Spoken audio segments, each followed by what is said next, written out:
ತಮಗೆ ಮುಖ್ಯಮಂತ್ರಿ ಸ್ಥಾನ ಸಿಗಲಿಲ್ಲ ಕಾಂಗ್ರೆಸ್ ಪಕ್ಷದಲ್ಲಿ, ಈ ನೋವನ್ನ ತೋಡ್ಕೊಂಡಿದ್ದಾರೆ.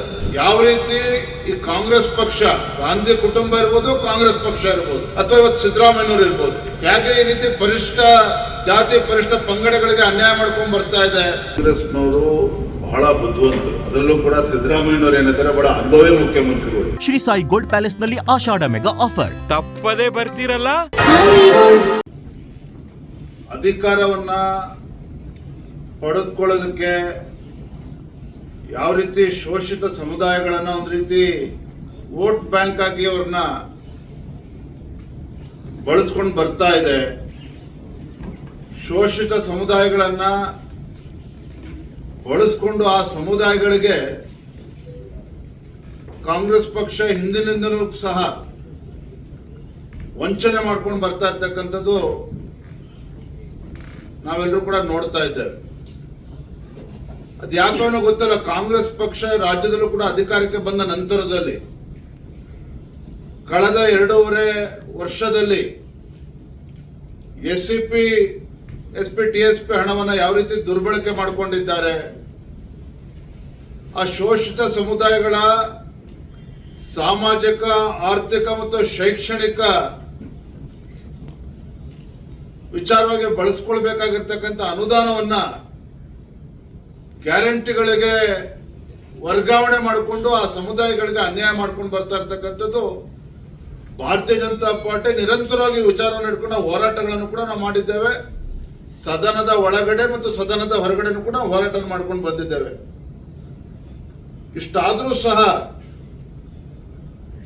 ಈ ಶೋಷಿತ ಸಮುದಾಯಗಳನ್ನ ವಂಚನೆ ಮಾಡ್ತಕ್ಕಂಥದ್ದನ್ನ ಈ ಸಿದ್ದರಾಮಯ್ಯ ಸರ್ಕಾರ ಇವತ್ತು ಕೂಡ ಮುಂದುವರಿಸಿಕೊಂಡು ಬಂದಿದ್ದಾರೆ. 2025-26 ಸಾಲಿನ ಏನು 11,896 ಕೋಟಿ ರೂಪಾಯಿಗಳನ್ನ ಪರಿಷ್ಠ ಜಾತಿ ಪರಿಷ್ಠ ಪಂಗಡಗಳ ಅಭಿವೃದ್ಧಿಗೆ ಮೀಸಲಿಟ್ಟಿರ್ತಕ್ಕಂಥ ಹಣವನ್ನ ಮತ್ತೊಮ್ಮೆ ಈಗ ಇತರೆ ಕಾರ್ಯಕ್ರಮಗಳಿಗೆ ವರ್ಗಾವಣೆ ಮಾಡೋದ್ರ ಮುಖೇನ ಈ ಸಮುದಾಯಗಳಿಗೆ ವಂಚನೆ ಮಾಡುವುದನ್ನ ಹೀಗೆ ಮುಂದುವರಿಸಿಕೊಂಡು ಬಂದಿದ್ದಾರೆ. ನಿನ್ನೆ ದಿನ ಕಾಂಗ್ರೆಸ್ ಪಕ್ಷದ ರಾಷ್ಟ್ರೀಯ ಅಧ್ಯಕ್ಷರು ಸನ್ಮಾನ್ಯ ಮಲ್ಲಿಕಾರ್ಜುನ್ ಖರ್ಗೆ ಅವರು ಒಂದು ಹೇಳಿಕೆಯನ್ನ ನೀಡಿದ್ದಾರೆ. ಹೇಳಿಕೆ ಅನ್ನೋದಕ್ಕಿಂತ ಹೆಚ್ಚಾಗಿ ಬಹಳ ನೋವಿನಿಂದ ಅವರ ಮನದಾಳದ ಮಾತನ್ನ ರಾಜ್ಯದ ಜನತೆಯ ಮುಂದೆ ಬಿಚ್ಚಿಟ್ಟಿದ್ದಾರೆ. ಕಾಂಗ್ರೆಸ್ ಪಕ್ಷದಲ್ಲಿ 40-50 ವರ್ಷಗಳ ಕಾಲ ಹಲವಾರು ವರ್ಷಗಳಿಂದ ಹೋರಾಟವನ್ನ ಮಾಡ್ಕೊಂಡು ಬಂದು ಪಕ್ಷವನ್ನ ಸಂಘಟನೆ ಮಾಡಿದ್ರೂ ಸಹ ಈ ನೋವನ್ನ ತೋಡ್ಕೊಂಡಿದ್ದಾರೆ. ಅಂದ್ರೆ ಯಾವ ರೀತಿ ಈ ಕಾಂಗ್ರೆಸ್ ಪಕ್ಷ, ಗಾಂಧಿ ಕುಟುಂಬ ಇರ್ಬೋದು, ಕಾಂಗ್ರೆಸ್ ಪಕ್ಷ ಇರ್ಬೋದು, ಅಥವಾ ಇವತ್ತು ಸಿದ್ದರಾಮಯ್ಯನವರು ಇರ್ಬೋದು, ಯಾಕೆ ಈ ರೀತಿ ಪರಿಷ್ಠ ಜಾತಿ ಪರಿಷ್ಠ ಪಂಗಡಗಳಿಗೆ ಅನ್ಯಾಯ ಮಾಡ್ಕೊಂಡ್ ಬರ್ತಾ ಇದೆ. ಬಹುಶಃ ಮಲ್ಲಿಕಾರ್ಜುನ್ ಖರ್ಗೆ ಅವರ ನಿನ್ನೆಯ ಅವರ ಆಡಿರ್ತಕ್ಕಂಥ ಮಾತುಗಳನ್ನ ಈಗಲಾದ್ರೂ ಕೂಡ ಕಾಂಗ್ರೆಸ್ ಪಕ್ಷ ಗಂಭೀರವಾಗಿ ತೆಗೆದುಕೊಳ್ತದ, ಅದು ಕಾಲುವೆ ಉತ್ತರನ ಕೊಡಬೇಕಾಗ್ತದ, ಕಾಲುವೆ ಉತ್ತರ ಕೊಡಬೇಕಾಗ್ತದೆ. ಆದ್ರೆ ಒಂದಂತೂ ಸತ್ಯ, ರಾಜ್ಯದ ಮುಖ್ಯಮಂತ್ರಿಗಳು ಸಿದ್ದರಾಮಯ್ಯನವರ ನಡವಳಿಕೆ ಪದೇ ಪದೇ ಪರಿಷ್ಠ ಜಾತಿ ಪರಿಷ್ಠ ಪಂಗಡಗಳ ಅಭಿವೃದ್ಧಿಗೆ ಮೀಸಲಿಟ್ಟಿರ್ತಕ್ಕಂಥ ಹಣವನ್ನ ಇತರ ಕಾರ್ಯಕ್ರಮಗಳಿಗೆ ವರ್ಗಾವಣೆ ಮಾಡೋದ್ರ ಮುಖೇನ ಆ ಸಮುದಾಯಗಳಿಗೆ ಇವತ್ತು ವಂಚನೆಯನ್ನ ಮಾಡ್ತಾ ಇದ್ದಾರೆ ಮುಖ್ಯಮಂತ್ರಿಗಳು ಸಿದ್ದರಾಮಯ್ಯನವರು. ಮತ್ತೊಂದು ಕಡೆ ಮಲ್ಲಿಕಾರ್ಜುನ್ ಖರ್ಗೆ ಅವರು ಸಹ ಶೋಷಿತ ಸಮುದಾಯಗಳಿಗೆ ನ್ಯಾಯ ಸಿಗ್ತಾ ಇಲ್ಲ. ಇವತ್ತು ಕಾಂಗ್ರೆಸ್ ಪಕ್ಷದಲ್ಲಿ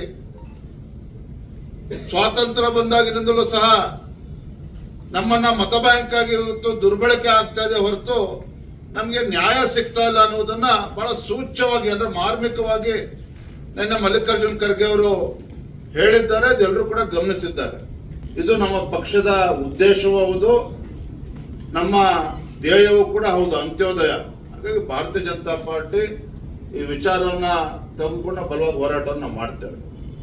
ಕಾಂಗ್ರೆಸ್ನವರು ಬಹಳ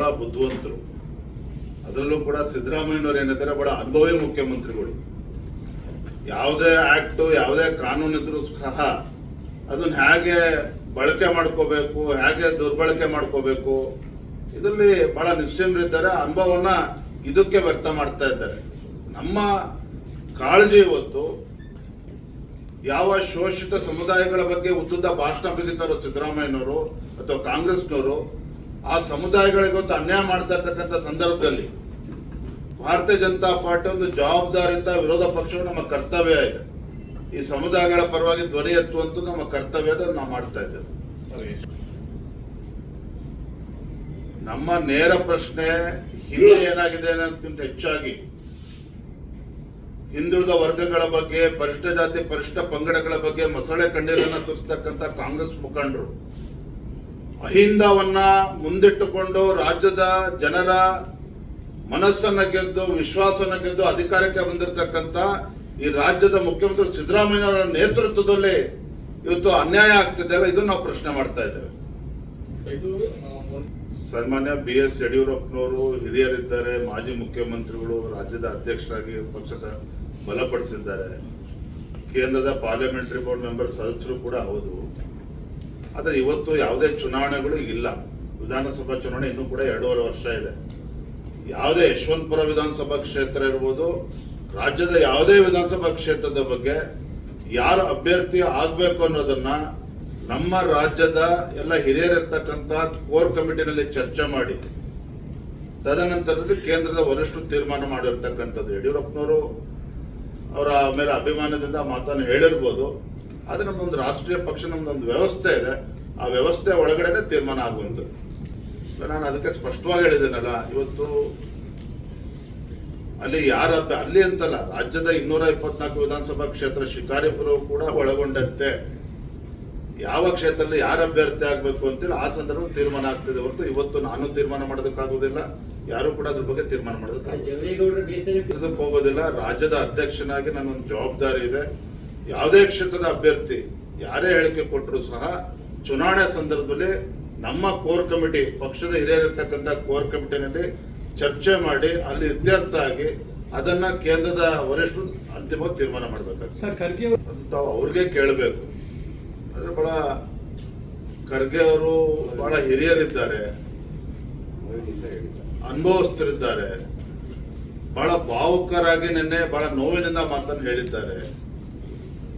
ಹಾಗಾಗಿ ಅವರ ಮನದಾಳದ ಮಾತನ್ನ ಬಹಿರಂಗವಾಗಿ ಹೇಳಿರ್ತಕ್ಕಂಥದ್ದು ಯಾವ ಅರ್ಥದಲ್ಲಿ ಹೇಳಿದ್ದಾರೆ ಅದೆಲ್ಲರೂ ಕೂಡ ಗೊತ್ತಾಗಿದೆ, ತಮಗೂ ಗೊತ್ತಾಗಿದೆ, ರಾಜ್ಯ ಜನತೆಗೂ ಕೂಡ ಅದು ಗಮನಿಸಿದ್ದಾರೆ. Thank you.